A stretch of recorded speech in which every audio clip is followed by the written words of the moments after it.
Il est temps d'accueillir pour une introduction les trois premières personnalités avec qui nous allons tenter de définir, de saisir le potentiel de cette francophonie économique. Ils vont en tout cas tous les trois nous donner la vision qu'ils en ont. J'accueille tout de suite Madame Louise Mukishiwabo, secrétaire générale de l'Organisation internationale de la francophonie. Sous vos applaudissements, s'il vous plaît, qui sont un peu timides. J'accueille... Vous pouvez vous asseoir là, madame. J'accueille également Monsieur Patrick Hachi, Premier ministre d'un pays cher à mon cœur, la Côte d'Ivoire. À quoi va, Monsieur le ministre? J'accueille enfin Monsieur Willy Borsu, vice-président du gouvernement wallon en Belgique. Sous vos applaudissements, toujours.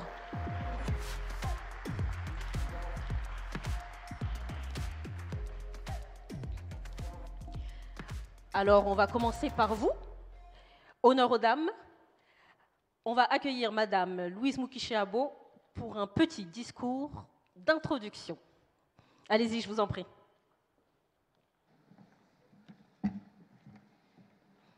Merci beaucoup, Madame la modératrice. Elle nous a mis beaucoup de pression déjà avant nos interventions, mais moi, j'en suis heureuse. Monsieur le Président de la République de Madagascar, Monsieur le Premier ministre de Côte d'Ivoire, Monsieur le vice-président du gouvernement wallon, Monsieur le secrétaire d'État français, mon petit frère Jean-Baptiste Lemoyne, Monsieur le président du MEDEF et l'équipe du MEDEF qui a organisé cette très belle manifestation, Mesdames et Messieurs les dirigeants des patronats, chers jeunes entrepreneurs et moins jeunes entrepreneurs, chères familles francophones économiques, Mesdames et Messieurs. La crise économique due à la pandémie de Covid-19 touche tous les pays, mais pas de façon uniforme. Le FMI a une nouvelle fois revu à la hausse ses prévisions de croissance pour les pays développés, mais à la baisse celles des pays émergents et en développement, frappés plus rapidement et plus fortement par la crise à la fois sanitaire et économique. Les pays à faible revenu, en particulier, notre organisation en compte beaucoup, dont le niveau restera bien plus faible qu'avant la crise en 2021, verront leur croissance ralentir un peu plus. Toutes les analyses s'accordent aujourd'hui sur le fait que la prolongation de la pandémie et les inégalités en matière de vaccination pénalisent la reprise économique dans les pays les plus fragiles. La crainte d'une croissance à deux vitesses et d'une divergence des économies, évoquée depuis plusieurs mois, est en train de se matérialiser et tend à se poursuivre tant que tous les pays n'auront pas un large accès à la vaccination. Alors que près de 40% des personnes sont entièrement vaccinées dans les économies avancées, de nombreux pays émergents, beaucoup de pays de la francophonie et en développement se débattent encore avec le virus et son variant actuel, Delta, plus contagieux, entraînant une recrudescence des contaminations et le débordement des services de santé. Dans les économies avancées de la francophonie, il y en a beaucoup, le taux de vaccination complète s'approche des 50% de la population totale, mais presque aucun pays africain, d'Asie ou des Caraïbes n'atteint les 2%.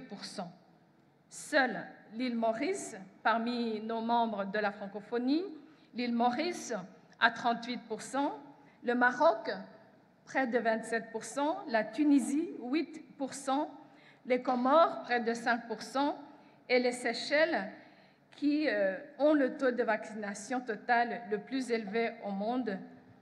Avec tous ces pays, 70%, c'est une exception. Ces quelques pays sont une exception.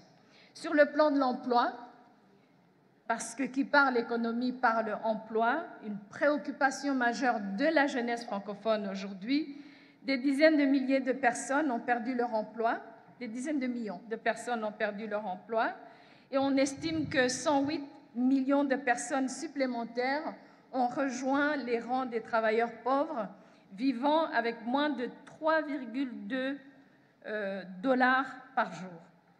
Les travailleurs les moins qualifiés dans le secteur informel, un secteur important dans l'espace francophone, assez significatif dans certains de nos pays, les femmes et les jeunes, premiers touchés par les pertes d'emploi et d'heures travaillées, sont aussi ceux qui retrouvent plus tardivement du travail.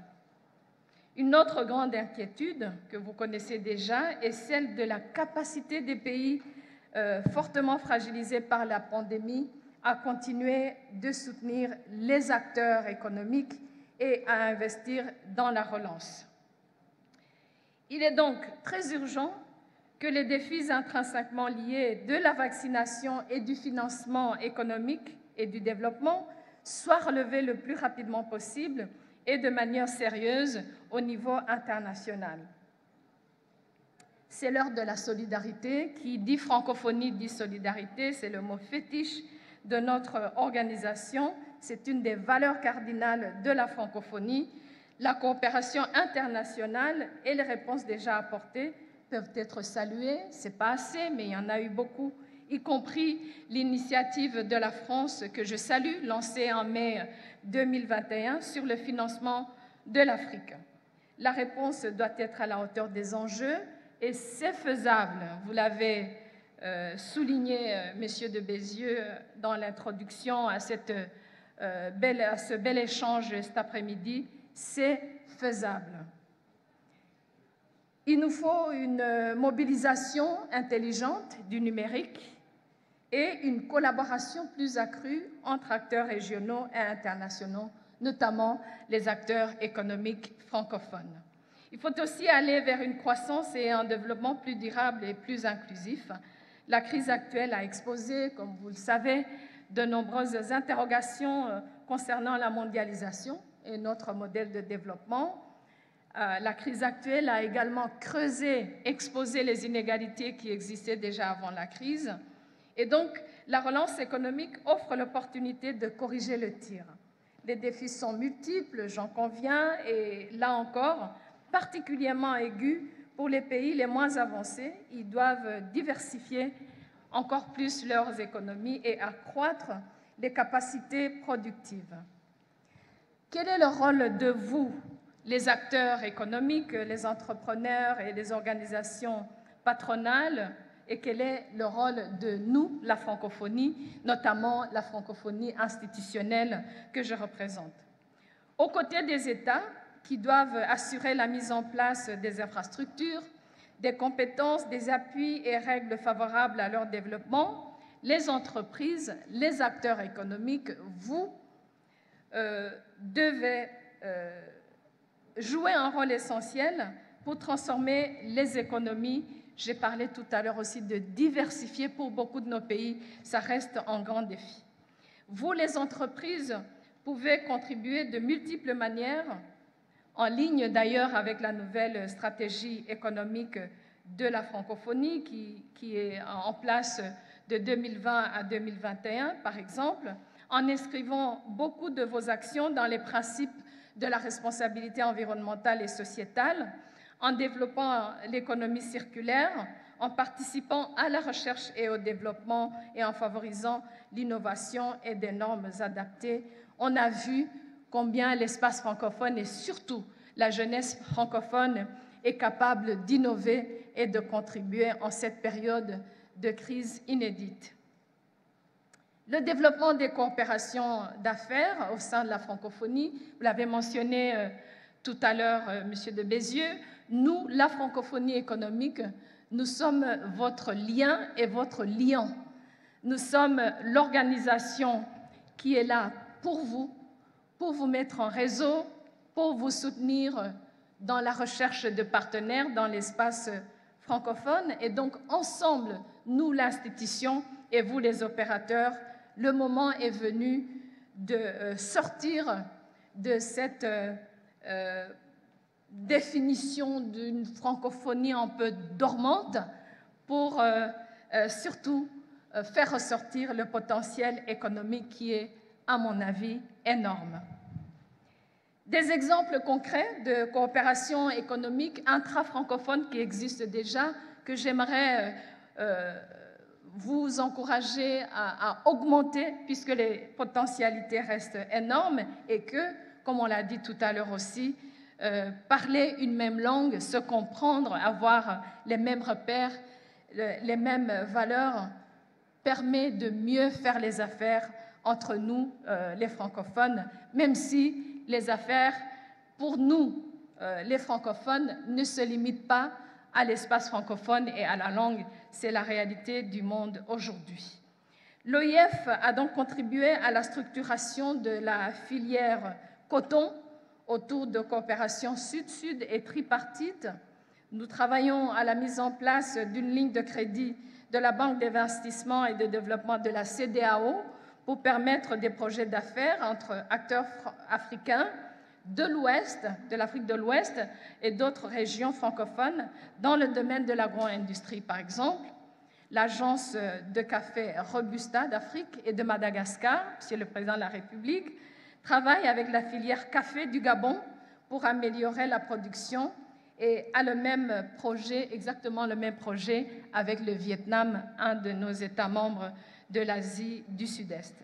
Le Vietnam, qui opère en grand marché, au moment où je vous parle, de noix de cajou avec le Togo, le Bénin et le Burkina Faso. Des coopérations triangulaires sont également en place dans différents secteurs d'activité. Le secteur informatique, avec plusieurs de nos pays, la France, la Tunisie, le Rwanda, le Cambodge. Le domaine des assurances, avec la Côte d'Ivoire, le Cameroun, la France. Les investissements dans les jeunes pousses, il y en a beaucoup dans l'espace francophone. Le Maroc, le Sénégal, la Côte d'Ivoire, ainsi que la RDC, la Guinée et la Fédération Wallonie-Bruxelles. Ou encore le Canada, Québec et la Tunisie qui vont soutenir 10 entreprises des pays francophones dans le domaine de la recherche et de l'innovation. Il y a beaucoup d'opportunités. Et encore une fois, nous, la francophonie, l'OIF en particulier, qui est la branche institutionnelle de notre famille francophone, nous sommes là pour créer des réseaux, nous sommes votre catalyseur. En dépit des obstacles donc, des incertitudes, des inquiétudes, je vous invite à construire sur ces bases solides, à les renforcer, à vous tourner de plus en plus vers l'espace francophone pour chercher et partager des idées et développer vos affaires et vos coopérations. Je rappelle que l'Organisation internationale de la francophonie, aujourd'hui, compte 88 États et gouvernements. On en a quelques autres qui frappent à notre porte également. On verra cela au moment du sommet de la francophonie à Djerba au mois de novembre. 88 États et gouvernements, 800 millions d'habitants dans l'espace francophone, dont 300 millions locuteurs parfaits de français. C'est un espace riche d'opportunités. Quelques actions de la francophonie dans le domaine économique. Je citerai notamment le projet Les Pionnières des entrepreneuriats francophones, qui permet notamment d'accompagner les entreprises en croissance. Aujourd'hui, 32 entreprises issues de 13 pays africains francophones pour la phase pilote, représentant la première cohorte. Dans le même temps, le dispositif Déclic aussi de l'OIF, qui représente les ambitions de notre organisation pour des jeunes francophones dans la formation au métier du numérique, un projet qui vient juste d'être lancé, formation de 250 000 jeunes francophones sur les métiers du numérique sur une période de 4 ans. J'ai aussi souhaité mettre en place un dispositif innovant et structurant visant à accompagner les entreprises francophones à l'international dans le but de densifier les flux d'échanges commerciaux et d'investissements entre pays francophones. Il s'agit d'organiser des missions économiques et commerciales à dimension multilatérale, de le faire régulièrement dans différentes régions francophones et de proposer aux entreprises intéressées, quelle que soit leur provenance géographique, d'y prospecter ensemble les marchés, de faire des deals, je ne sais pas comment dire deal en français, même si je suis secrétaire générale de la francophonie. Un bon deal, c'est vraiment un deal, de trouver des partenaires appropriés. Je fais bien évidemment, Madame la modératrice, partie de ces francophones décomplexés comme la jeunesse francophone aujourd'hui. Et comme vous, je pense que le monde francophone aujourd'hui vit côte à côte et en harmonie avec d'autres espaces linguistiques. Je crois que notre rôle, c'est surtout de prendre notre place et de ne pas avoir peur d'innover en tant qu'organisation. 2 missions économiques et commerciales que je voudrais signaler à votre attention. La première, initialement malheureusement prévue du 11-20 octobre prochain au Vietnam et au Cambodge, dans les secteurs de l'agro-industrie et des énergies renouvelables et des biens et des services numériques, finalement en collaboration avec les pays concernés, se tiendra au début de l'année prochaine en raison de l'évolution de la situation sanitaire en Asie du Sud-Est et d'ailleurs dans le monde. Cette décision donc a été prise dans commun accord avec les autorités des 2 pays et nous attendons avec impatience d'aller ensemble en Asie du Sud-Est pour créer ces liens économiques à travers ces bons produits que sont les missions commerciales. Une deuxième mission prévue à la fin du printemps 2022 au Gabon et au Rwanda, l'Afrique centrale. Cette mission est maintenue, elle maintient son calendrier, on touche du bois, et sera lancée officiellement lors du Forum économique francophone qui se tiendra en marge du prochain sommet de la francophonie en novembre prochain à Djerba. Ce forum économique francophone en marge du sommet de la francophonie qui se tiendra donc à partir du 21 novembre au soir avec l'ouverture et la journée du 22 novembre. Je saisis cette occasion importante d'échanger avec vous, chefs d'entreprise, femmes et hommes d'affaires et présidents d'organisations patronales de l'espace francophone, pour vous inviter à rejoindre cette mise en réseau et cet élan vers l'autre permis par ces missions commerciales, mais aussi demandées instamment par notre organisation pour qu'on puisse avancer ensemble sur ce chemin économique. Par ailleurs, et plus généralement, encore une fois, faites appel à nous pour nouer des contacts, pour faciliter la mise en réseau, parfois même pour résoudre des petits problèmes culturels et économiques, ou aider dans la mesure du possible dans la fluidité des relations d'affaires au sein des 88 États et gouvernements. Avec vous donc, à nos côtés et nous à vos côtés, ensemble, l'OIF et le secteur privé francophone, ce projet ambitieux aujourd'hui prend tout son sens. Je vous remercie pour votre attention. Merci Madame la Secrétaire Générale. Alors par solidarité féminine, je l'ai laissé déborder un peu sur le temps qui lui était imparti. Messieurs, je serai beaucoup plus sévère avec vous. J'accueille maintenant Monsieur Patrick Hachi, Premier ministre de la Côte d'Ivoire.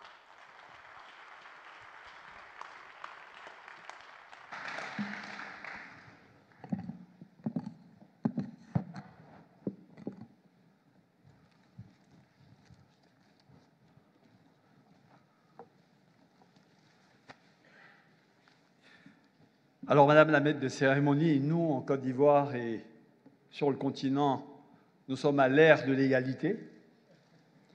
Et donc, pas de privilège homme-femme. Donc, vous allez donc me permettre d'exprimer à cet instant historique, rappelé par tout le monde, ce que mon cœur demande à ma langue. Excellence, Monsieur le Président, André Rajoelina, président de la République de Madagascar.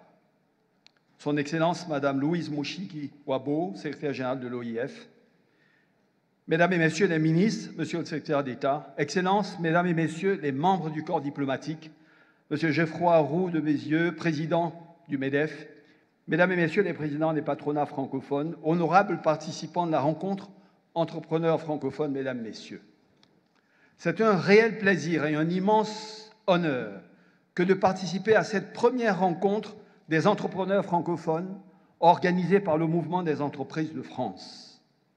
Si notre forum s'inscrit dans les pas du sommet de la francophonie de Dakar, il cultive son originalité par son format, concentré autour du secteur privé et par son ambition, produire des résultats tangibles pour nos entreprises comme pour nos pays, grâce à ce trait d'union singulier qui nous relie et qu'Albert Camus avait si joliment résumé « J'ai une patrie, la langue française ».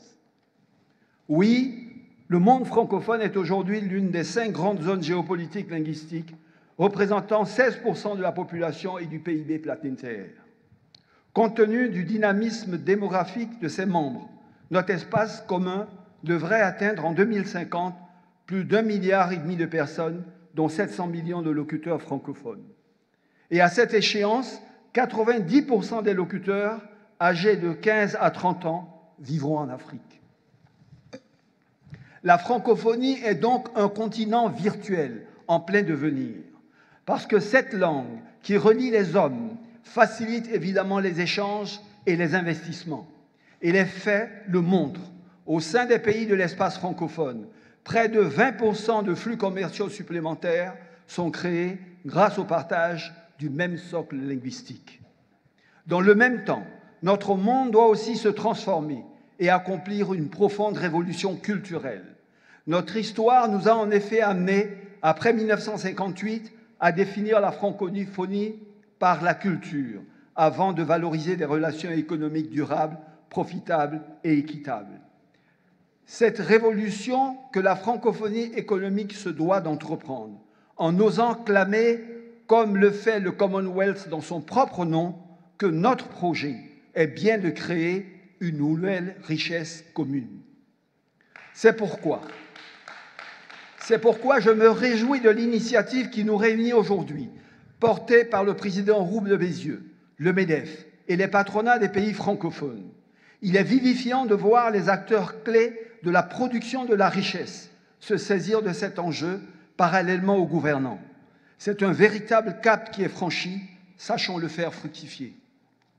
Mesdames, Messieurs, au moment même où la pandémie nous amène à réfléchir de nouveau, circuits économiques, plus proches géographiquement et culturellement, mieux connectés par les modes de vie et les valeurs de leur société, je voudrais partager avec vous 4 convictions simples pour éclairer les progrès que nous devons accomplir pour bâtir ce qui est devenu une nécessité absolue, une véritable francophonie économique.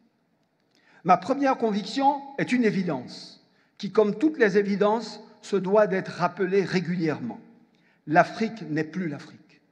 L'Afrique a changé, bien plus que tout ce que vous pourrez jamais imaginer, et bien plus que ce que peuvent vous montrer des fenêtres médiatiques trop souvent concentrées sur des aléas conjoncturels. Il faut savoir aller au-delà de ce prisme réducteur pour voir cette Afrique nouvelle. Oui, l'Afrique progresse, l'Afrique s'urbanise, l'Afrique se forme, entreprend et s'enrichit. L'Afrique se digitalise et s'industrialise. L'Afrique s'affirme et prend conscience de son potentiel immense comme de ses défis extraordinaires. Elle acquiert une fierté commune, celle d'une terre de civilisation qui a faim de conquêtes positives.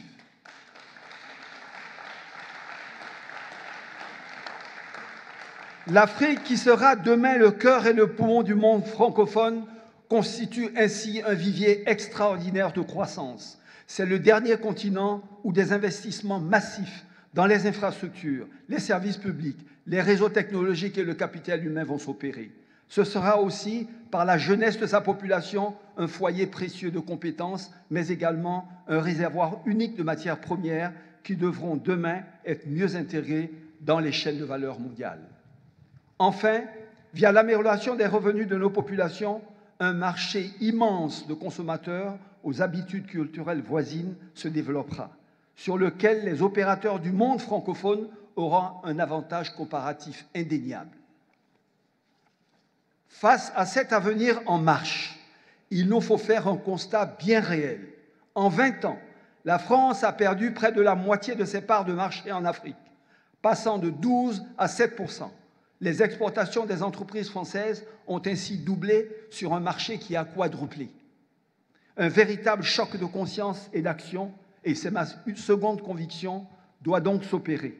Et pour ce faire, il nous faudra mener 3 ruptures majeures. La première, pour les acteurs économiques francophones, est de considérer enfin ce marché presque naturel comme une terre prioritaire pour leurs investissements. Ceux-là même qui, hier, ont pu être détournés pour des délocalisations lointaines, aujourd'hui questionnées par la pandémie. Pendant que d'autres acteurs, bien éloignés de notre communauté francophone, ont eu, eux, le flair de venir prendre les places qui n'étaient plus occupées. Il est temps pour les entrepreneurs francophones de ne plus craindre d'agir ou d'investir et d'oser. Oui, d'oser questionner certains de leurs choix passés et d'oser construire avec nous de nouveaux modèles de croissance justes, durables et rentables. La seconde rupture doit être, pour nous tous, une libération, celle du poids d'une histoire complexe, faite de haut et de bas. Mais cette histoire, elle est celle de nos pères, pas la nôtre, ni celle de nos fils. Elle n'est pas la nôtre, elle n'est pas celle de nos fils.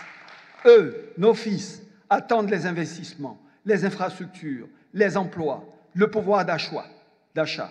N'écoutez pas ces quelques voix qui parlent ici pour eux, sans rien connaître de cette Afrique nouvelle qui naît. Pour notre jeunesse, cette page n'est plus la sienne. Et elle vous attend pour écrire celles qui vont dessiner son avenir et transformer positivement sa vie. La dernière rupture à opérer, elle nous incombe. Nous connaissons les insuffisances de la gouvernance qui ont pu exister dans le monde francophone.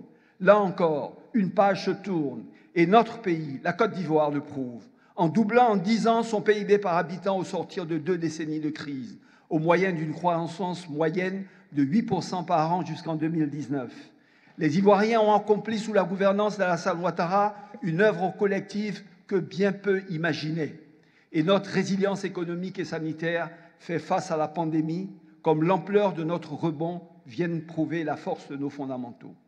Pour atteindre nos objectifs 2030 consacrés pour le projet Côte d'Ivoire solidaire, c'est-à-dire doubler notre revenu par habitant à nouveau et réduire de moitié notre pauvreté, nous avons fait du développement du secteur privé notre priorité nationale absolue, avec une contribution cible du secteur privé à l'investissement de 25% du PIB d'ici 10 ans. Et ce, tout en réformant en profondeur la culture de notre administration pour en faire demain cet allié indispensable de la croissance des entreprises et plus jamais le frein réglementaire ou humain qu'elle peut encore être aujourd'hui, chez nous comme dans de nombreux pays du monde francophone. Une politique de champions nationaux est enfin mise en place pour amplifier la création d'emplois autour de filières puissantes dans l'agro-industrie, le textile et l'habillement, l'habitat, le numérique, le tourisme ou la culture. Ils seront demain ces partenaires stratégiques idéaux pour tous les investisseurs de la francophonie. Mesdames, Messieurs, comme le projet européen a su le faire avec succès il y a 70 ans, autour du charbon et de l'acier, nous devons hiérarchiser nos priorités d'action, c'est ma troisième conviction. Évidemment, le soutien à l'entrepreneuriat doit être au cœur de notre stratégie, tout comme la transformation locale des matières premières ou les infrastructures. Plus fondamentalement, nous sommes convaincus que la francophonie économique doit se concentrer demain sur les couleurs des économies de l'avenir. La verte, celle qui permettra de bâtir une croissance durable et de respecter les termes de l'accord de Paris. La bleue, centrée sur le potentiel incroyable de l'économie maritime, puisque la francophonie abrite plus de 20% de la ZEE mondiale. La blanche, issue de la révolution numérique, aussi avancée en Afrique, et parfois bien plus que dans le monde occidental. La mauve, enfin, qui fait des industries culturelles et créatives des leviers majeurs du développement. Oui, Il nous faut capitaliser sur la capacité d'attraction de la musique, du cinéma et des artistes francophones. Nous le vivons en Afrique de l'Ouest. Notre scène créative irradie dans le sous-continent et partout ailleurs, grâce à la puissance des réseaux, et c'est en faisant la promotion constante de cette énergie artistique de la francophonie que nous pourrons faire émerger les Netflix francophones. Nous en avons les talents, les industriels, les consommateurs, ayons-en l'ambition.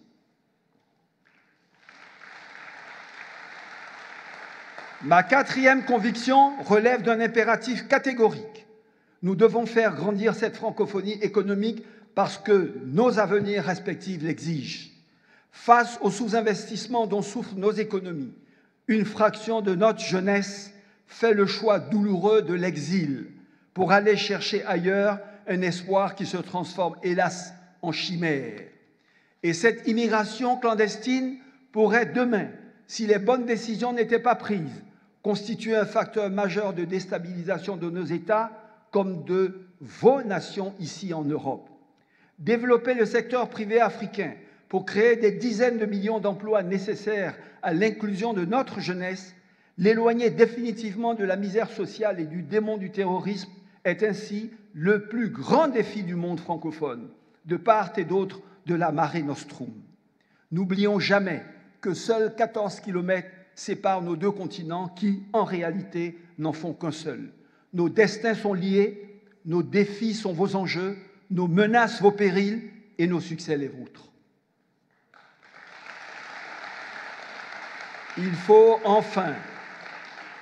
enfin saisir que l'avenir de notre action collective contre le réchauffement climatique se joue aussi dans les forêts africaines. Nul ne l'ignore, le bassin du Congo est le deuxième massif forestier tropical après l'Amazonie. Avec ses 3 millions de kilomètres carrés, partagés entre 6 nations membres de la francophonie, il est le poumon droit de notre terre. Sans lui, et donc sans un développement équilibré de ces États, nous n'aurons plus jamais collectivement le même avenir. Mesdames et messieurs, la loi de solidarité des peuples s'impose à la conscience contemporaine. Nous nous sentons solidaires les uns des autres dans la préservation de la paix, dans la lutte contre la misère, dans la recherche du développement et du bonheur, dans la sauvegarde de la justice et de la dignité humaine.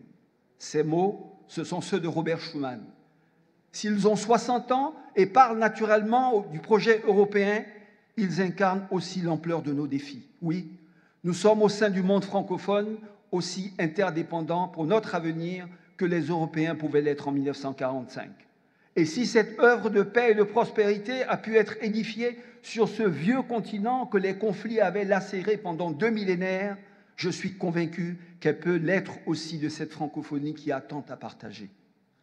Si nous savons nous focaliser sur ce qui nous rapproche et non ce qui nous divise, si nous savons bâtir sur ce que notre histoire métissée et séculaire projette de plus positif, si nous savons toujours renforcer l'enseignement de cette langue qui nous rassemble, si nous savons réunir le dynamisme de notre jeunesse et l'avant-garde de nos technologies, si nous savons faire de notre proximité humaine le socle préalable et durable de nos partenaires économiques, si nous savons nous respecter pour construire une richesse commune et équitable partagée, si nous savons oser prendre des risques, perdre ensemble pour mieux gagner ensemble, alors oui, sans nul doute possible, la conquête du monde est à notre portée.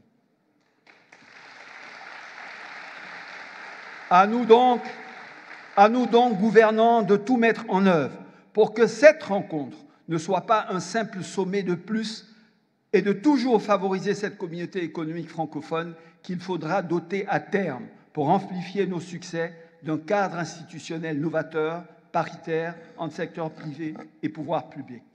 Et à vous, entrepreneurs francophones, de faire vivre cette nouvelle francophonie économique pour en faire un espace de prospérité et d'inclusivité. Et parce que je peux terminer mes propos sans remercier une fois de plus le MEDEF et son président pour leur initiative et leur invitation, je voudrais vous proposer que cette rencontre, qui en appelle forcément d'autres, puisse désormais se tenir alternativement sur les deux rives de notre monde francophone et vous convie ainsi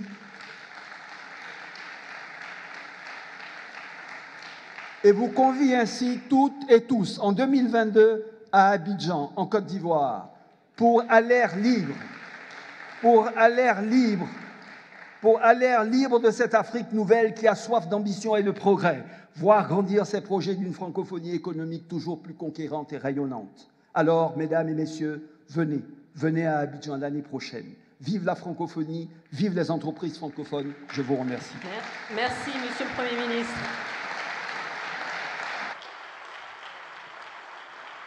Merci, Monsieur le Premier ministre.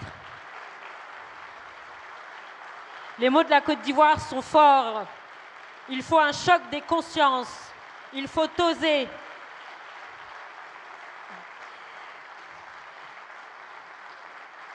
La francophonie économique est une nécessité, dit-il. Écoutons maintenant la Belgique avec vous, Monsieur Willy Borsu, vice-président du gouvernement wallon.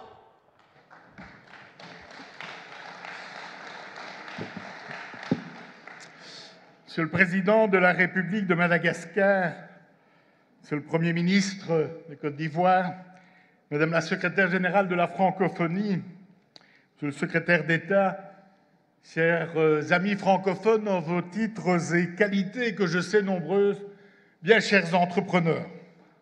Seul, on va parfois plus vite. Ensemble, on va habituellement plus loin. Ce n'est pas à vous, ardents défenseurs non seulement de l'amitié, mais aussi de la coopération et de l'action concertée francophone, qu'il faut le rappeler. Et c'est bien entendu tout le sens, non seulement des messages et des convictions, des expressions que je viens d'entendre à cette tribune et que je fais mienne, mais aussi tout le sens d'événements, de rencontres, d'audace, telles que celle qui nous rassemble aujourd'hui. Notre volonté est bien de pouvoir ensemble construire pour nos pays, pour nos régions, de la prospérité, du bien-être, des espaces pour nos concitoyens. Je voudrais, point n'est besoin de vous en faire démonstration, mais je voudrais préciser d'emblée à quel point la francophonie est importante pour le pays, pour la région que je représente aujourd'hui. En effet, l'engagement de la Wallonie, de Bruxelles, de l'espace francophone au sein de la francophonie multilatérale et en particulier de l'OIF est bien réel.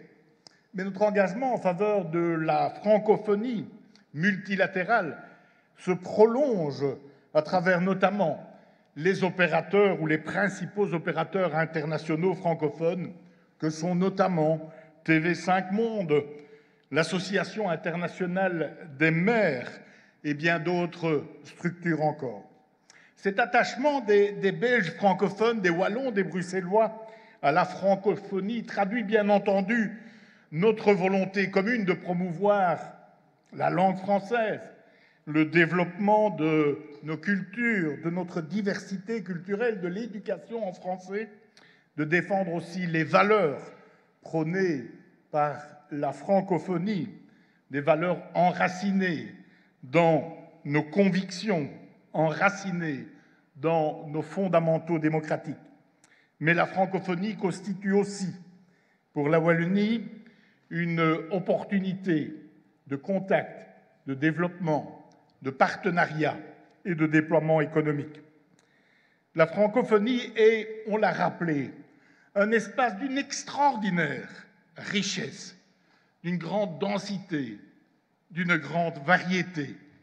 Et je suis convaincu que cette diversité des écosystèmes économiques de l'espace francophone constitue un véritable atout qu'il convient de cultiver et de cultiver encore. Il faut à cet égard que ces diversités se transforment en complémentarité, en projets, en opportunités. C'est vraiment pour cette raison que je voudrais souligner toute l'importance, toute la pertinence, Monsieur le Président, de cette rencontre des entrepreneurs francophones en cet endroit merveilleux. Et le soleil lui-même ne s'y est pas trompé, revenant souligner l'importance de cet événement. Merci Merci donc, Monsieur le Président MEDEF, merci à vos équipes pour cette initiative. Et je suis heureux que notre pays et notre région, via l'Union wallonne des entreprises, y soient associés. Nous devons en effet encourager ces rencontres, ces synergies entre les différentes entreprises, les réseaux d'entrepreneurs francophones, en vue à la fois de mieux connaître, d'établir, de pouvoir jeter les ponts visant à construire un certain nombre de projets. Cette opportunité pour la Wallonie que constitue la francophonie économique, elle peut aujourd'hui déjà se chiffrer par un certain nombre d'indicateurs. En effet, 35% de l'exportation wallonne est réalisée vers les pays de la francophonie, alors que nous importons en base annuelle de l'ordre de 14 milliards d'euros. C'est un peu plus donc de 30% des exportations totales wallonnes qui sont orientées vers les pays de la francophonie, alors que, par exemple, nous exportons vers les USA environ 12% et 1% vers la Chine. Ceci explique l'importance aussi de la présence et des actions menées par notre agence wallonne à l'exportation et aux investissements étrangers, qui compte un grand nombre, parmi ses 90 bureaux de représentation à l'international, un grand nombre de ces bureaux dans des pays membres de la francophonie. Ceci explique également pourquoi les actions de promotion économique et commerciale et de rencontres entre investisseurs sont régulièrement orientées vers les pays francophones. Citons à titre d'exemple les missions princières organisées en Côte d'Ivoire en 2017, au Maroc en 2018, et mentionnons celle qui est en préparation vers le Sénégal. À cet égard, Madame la Secrétaire générale, je me réjouis sincèrement de l'initiative prise par l'OIF de mettre sur pied ces missions économiques et commerciales francophones. Le succès de cette démarche dépendra bien entendu du ciblage géographique et thématique de ces missions, mais je suis convaincu que la première organisation et la première édition de celle-ci, que vous avez rappelée, est malheureusement légèrement reportée autour des enjeux de l'alimentaire, des agro-industries, des énergies renouvelables, du numérique, peut être un véritable succès et compter sur notre adhésion à ce propos. Outre l'organisation de ces missions économiques et commerciales francophones, la francophonie doit également faciliter la création de ces opportunités de rencontres entre francophones, entre entreprises, notamment en marge d'événements économiques internationaux, via l'organisation de ces villages, de ces maisons de la francophonie. À cet égard, on peut citer la mise sur pied d'un village de la francophonie lors de l'édition 2020 du CES de Las Vegas.